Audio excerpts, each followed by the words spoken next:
Uyaveva ukudinwa umndeni wesilisa waseHammarsdale entshonalanga yeTheku ngemva kokubulawa kwelungu lawo ngamakholwa elisolwa ngokuphuza iwayini labazalwane.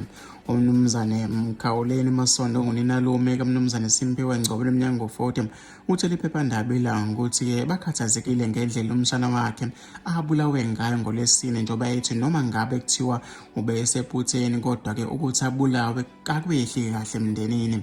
Iphephandaba lithola ukuthi umufi usolwa ngokugqekeza ifasitela lebandla eliseduzane-ke nakubo wabe-ke esentshontsha amabhodlela amathathu-ke ewayini asetshenziswa abazalwane bemukela isidlo.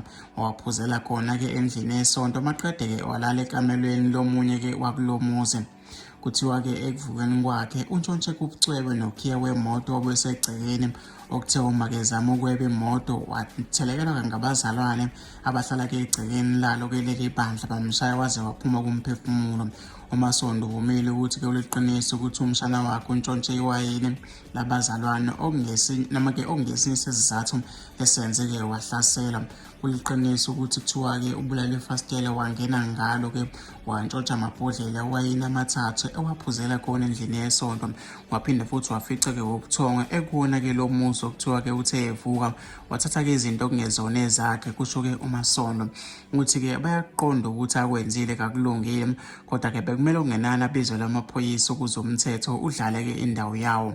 Kasikho noma kasisho ukuthi akwenzile kulungile kodwa akekho umuntu onelungelo lokuthatha-ke impilo yomunye umuntu noma ngabe-ke wone kangakanani lowo muntu-ke noma-ke lowo muntu kumele-ke kuthinte amaphoyisa.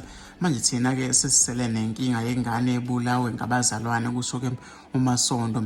Umthombo-ke waleli phephandaba uthi amabhodlela ewayini noma-ke bethenga lokuphuzwa enkonzeni yangephasika okuyisikhathi-ke okujwayele ukwamukelwa ngaso isidlo-ke emabandleni amaningi.